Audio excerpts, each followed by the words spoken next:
the Bushels and Beef Farm Tour and Podcast, where producers talk markets, share stories, and cut through the noise in agriculture.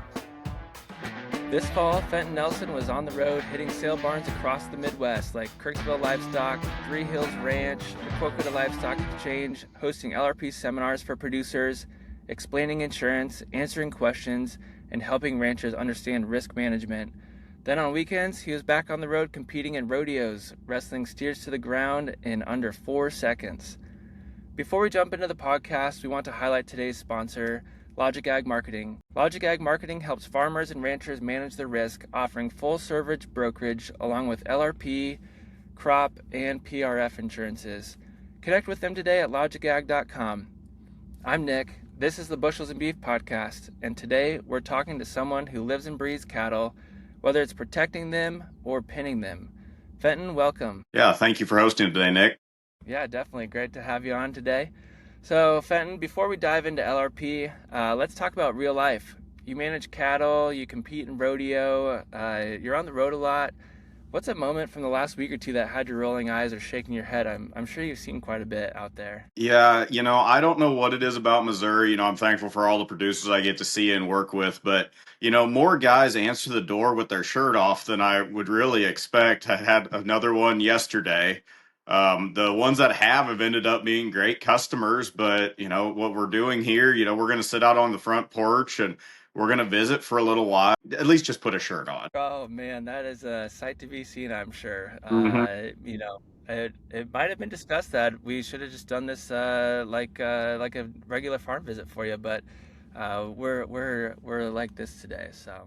Yeah, it really makes guys want to invest in a good pair of sunglasses. Just, cattlemen without their shirts on. It's pretty white. Oh man, that's so great. Let's see. I know, you've done a lot with LRP. You're on the road a lot, so we're gonna jump into our segment 2 here called the main dish, and we'll talk a little bit more about LRP and rodeo life. So.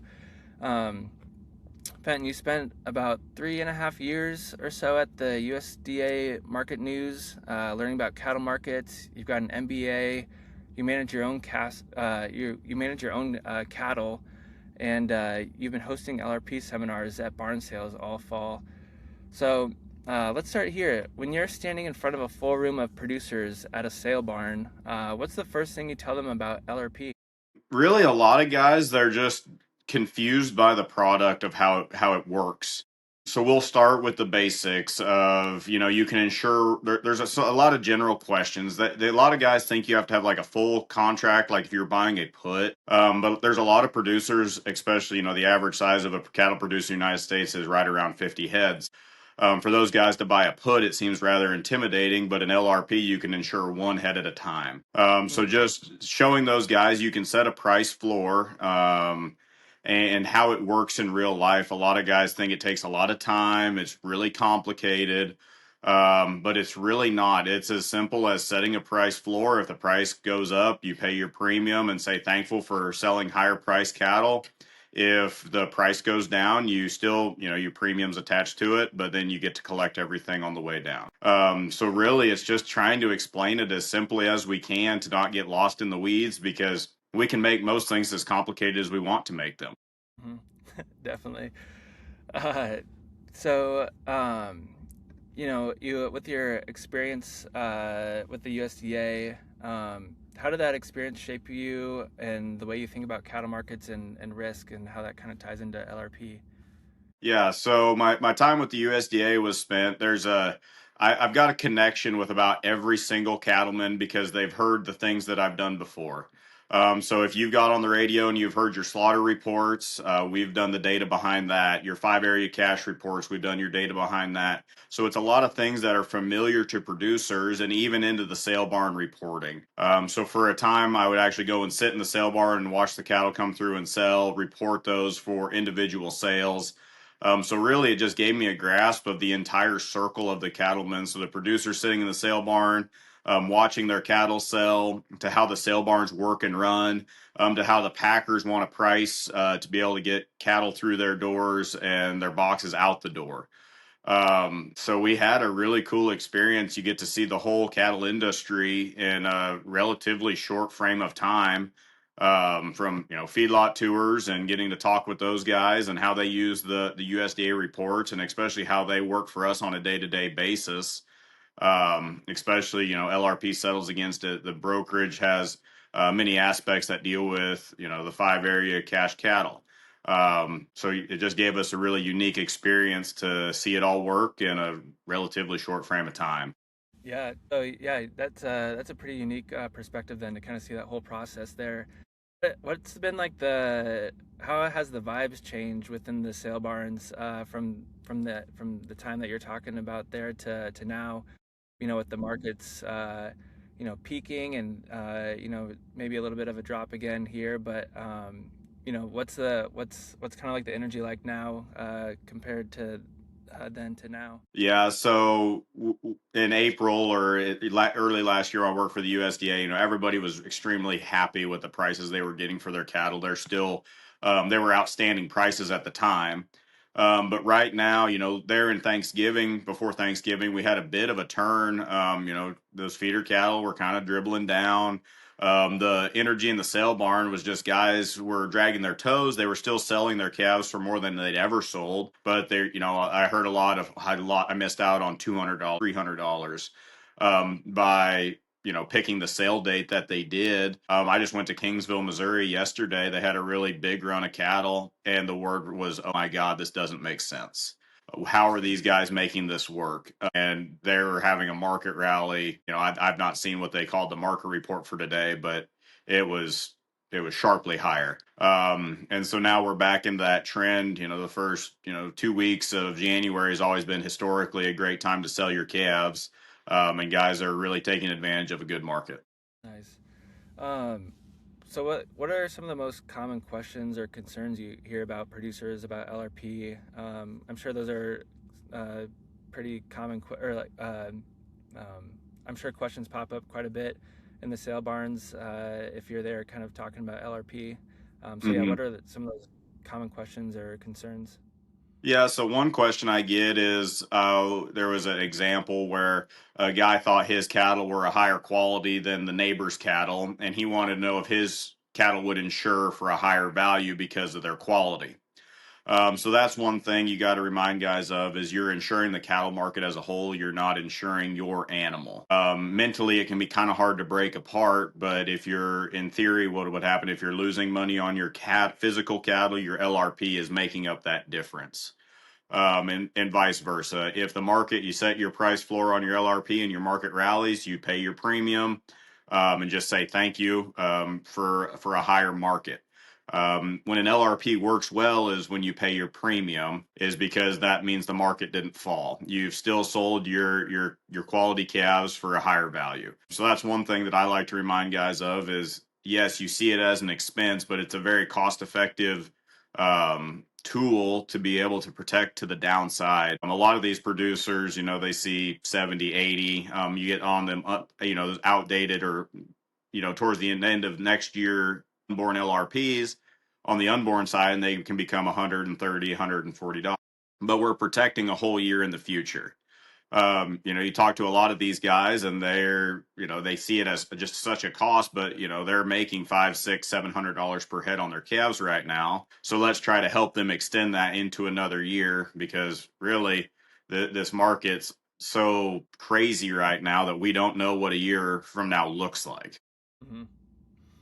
Yeah, and based on the last year, it could be any direction, really. Yes. Oh man.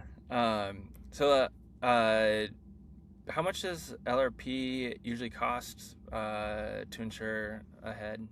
Well, there's a lot of different variety on it. It depends on really what you're doing. In feeder cattle situations, 70, 80, it can get up to $120 a head, depending on what you're doing. The unborns are $130 to $140 per head for the most distance. So that's speaking a year out.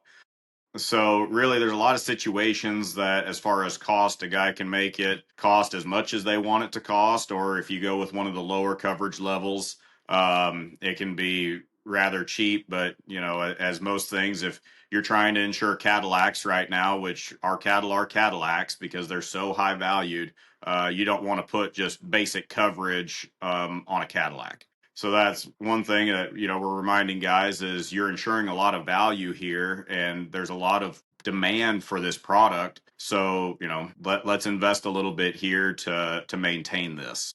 Yeah. On that coverage level, how do guys or how do producers know what coverage level to buy? Is that something that you walk through with them, or is that kind of up to their decision? Yeah, a bit of both. So we'll get some guys that they just want to ensure their break even. So if the whole thing, goes wild and everything, falls apart, that they're able to cover their break even, pay off their bank note, and be able to move out of that set of cattle.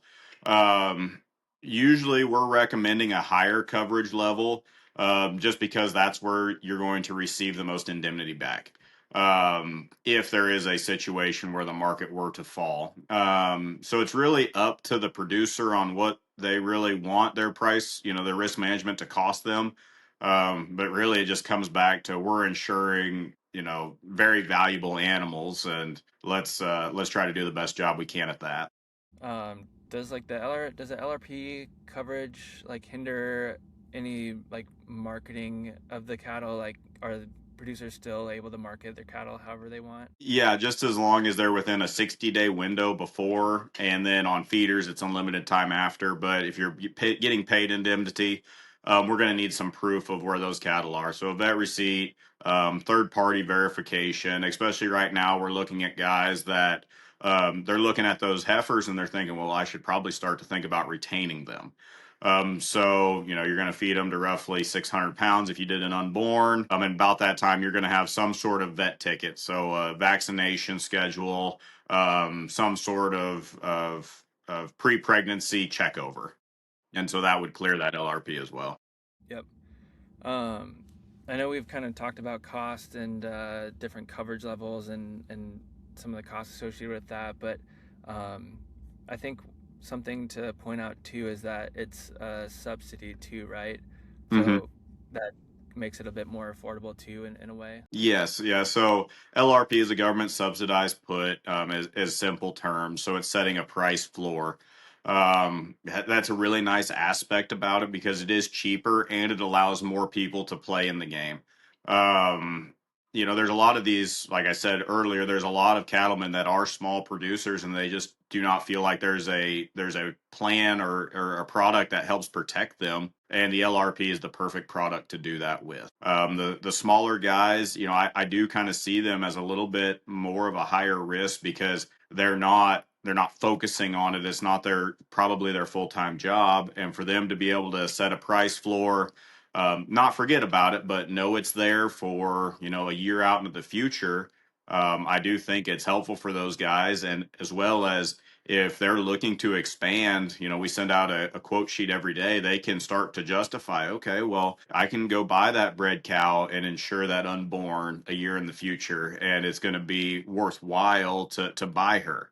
And so that's where I get a lot of fun out of helping guys be able to expand their herds with a justification of, well, you've got half that cow covered on your first cost. So why not? Hmm. Why not try to help expand a little bit and have some risk protection to do so? Nice. Yeah, that sounds awesome, and that you're able to then uh, help producers expand their business then too. I'm sure people would love to have more cattle, maybe Hmm. less work, but more cattle, but obviously that's not the way it goes.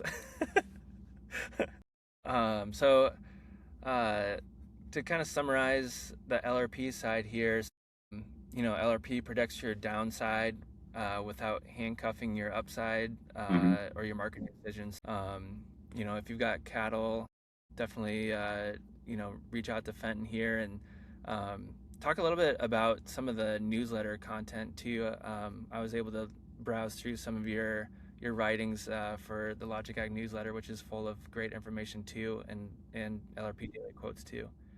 Yeah, so we send out a daily newsletter, one in the morning for grains, and Adam and Seth usually handle that one. It's very informational about what covers over the overnight trade and then how everything's looking for the day. Our cattle, no offense to Adam and Seth, but I do think our cattle commentary does have a little bit more personality to it. So we've got some really good writers of it. So Dan takes care of it quite often. Rich, I'll jump in there occasionally. But the last newsletter that I wrote, I covered where are we headed in 2026.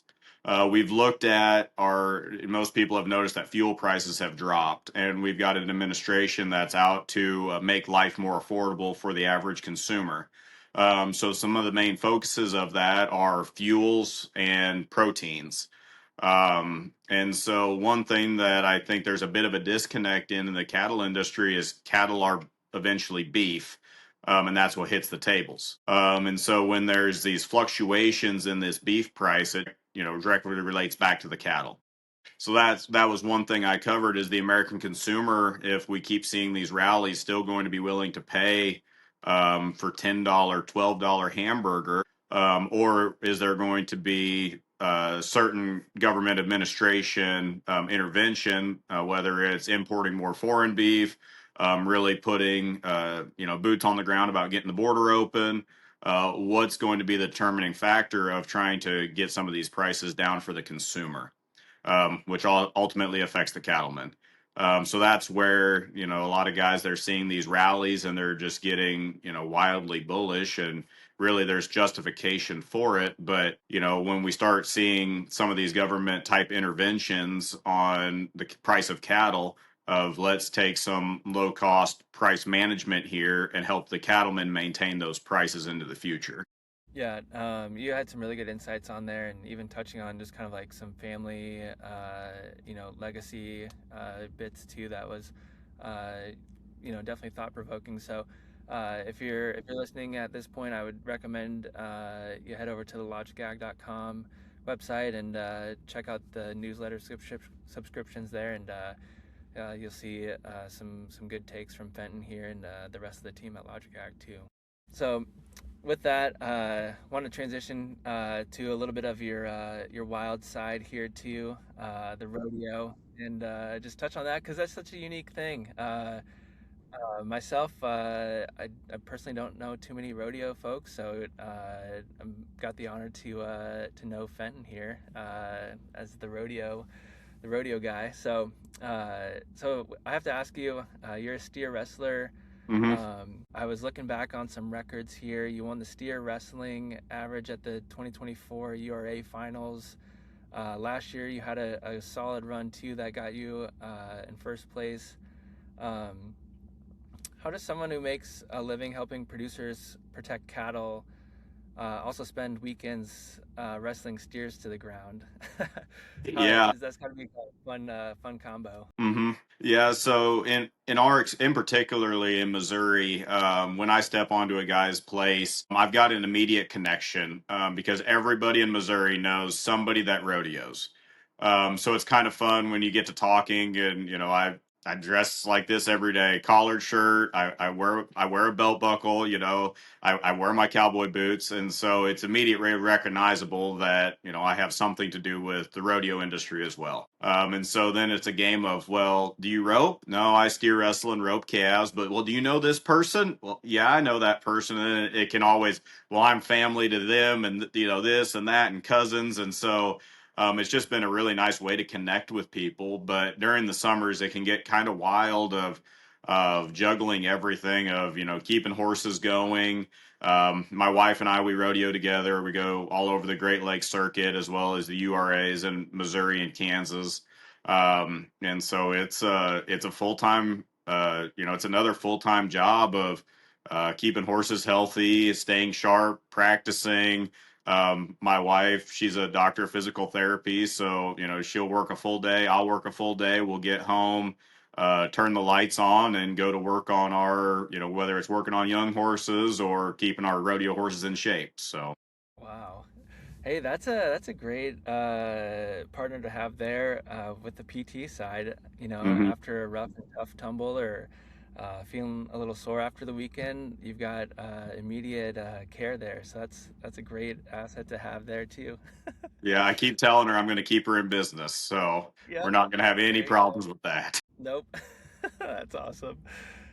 Do producers ever give you a hard time about it? Like, you're supposed to be protecting my cattle, man, and you're out here slamming them into the dirt. Not yet, but we don't need to say that. Okay.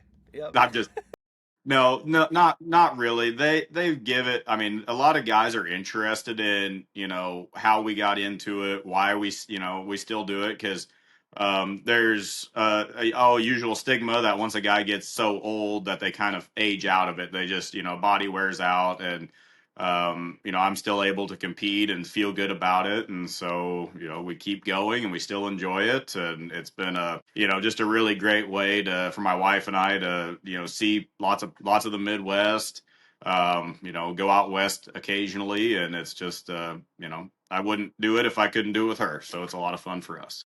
Definitely. And I wanted to pull up a couple pictures here because I think these are just so awesome. Hmm. Do you want to talk about when and where this was? Yeah, so that was at Shakopee, Minnesota this summer. It was actually on the Cannonberry racetrack. They set it up for a rodeo for 2 days.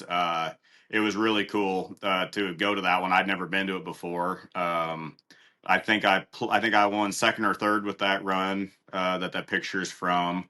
But yeah, big stands in front of a casino with like just it's a horse track, a really nice horse track, and it's just really cool when venues will host a rodeo like that, even for the contestants.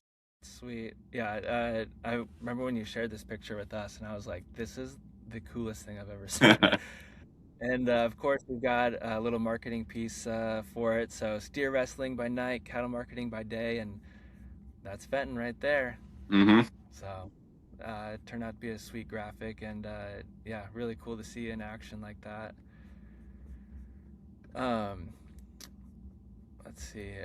So, when you're at the rodeo, do you have cattle markets on the mind? Are you dialed in and ready to go, or are you looking around at other cattle that are in the rodeo and thinking about like, ooh, I wonder like if that's insured or Hmm.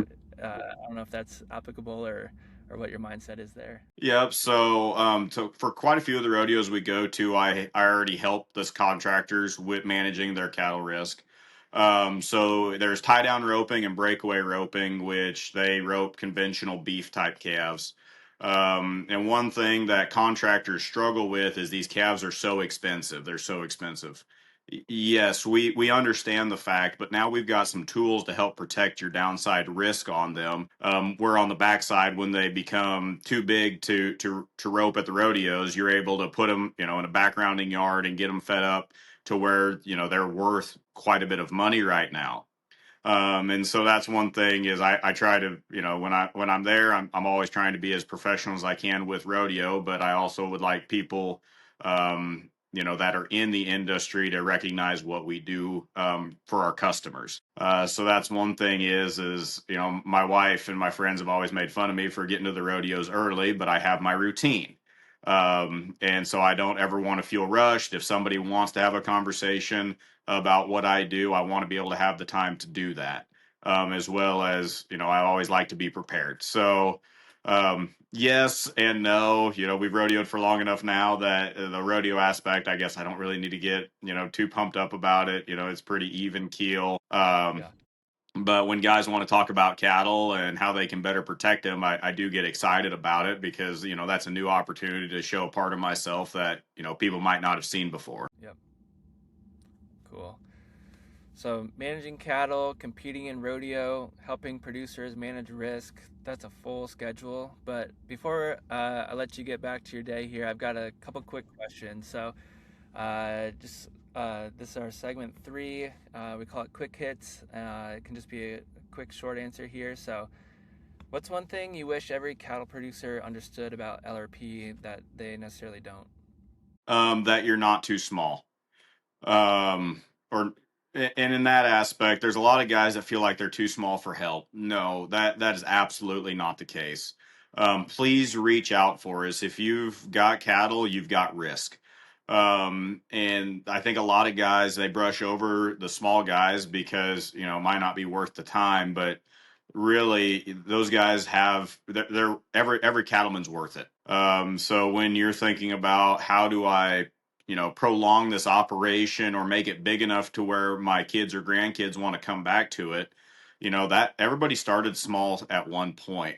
And so it's helping those guys recognize that, okay, if we use the proper strategies and the proper risk management, um, we could have people coming back to the farm or ranch. So that's one thing I encourage guys. If you think you're too small, you're not. You are doing it for a reason.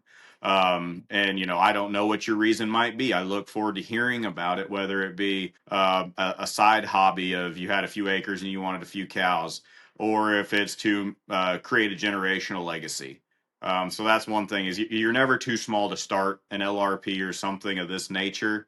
But really just the first step in the conversation is always the hardest. Yep, definitely.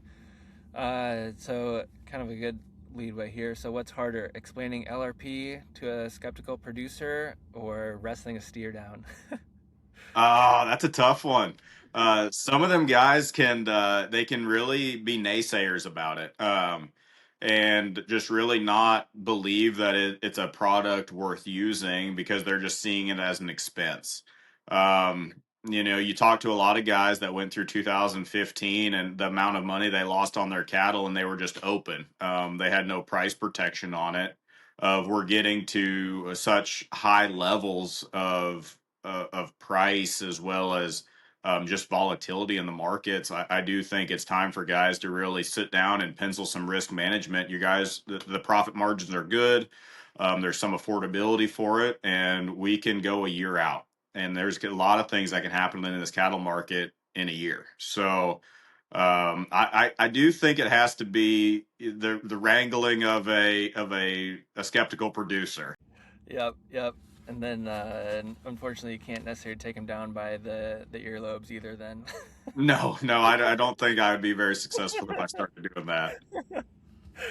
Oh man, if you could only do this, our last one. If you could only do one for the rest of your life, rodeo or risk management, which one? Well, I'm very passionate about rodeo, but as a 30-year-old that's been steer wrestling since I was 14, the life expectancy there and what it pays just isn't that great. But being able to help cattlemen, that's an ongoing struggle for guys. So I do have to think it'd be help cattlemen with risk management on the pure aspect of, um, my body can only hold up for so long rodeoing, and a physical therapist can only do so much. And cattle will always be there, and those guys will always need help. That's one thing that I've felt like I've prided a little bit of myself on is, whether it's risk management or it's helping put on steer wrestling schools, and I'm always there to help. And so I just take great pride in always showing up to be a helper. So when these guys reach out and they need help, that's where I feel like I really, I'm happy to help. Well, Fenton, this was really great. Thanks for sharing your experience with LRP and for giving us a glimpse into the rodeo side of your life as well too. So really appreciate it. If you're a cattle producer and you want to learn more about livestock risk protection, or if you just want to talk through your risk management strategy, reach out to Logic Ag Marketing. Fenton and the team of advisors can walk you through the LRP and a variety of other risk management options. So, and if you're not already getting the daily market newsletters like we touched on here earlier in the podcast, you can visit logicag.com.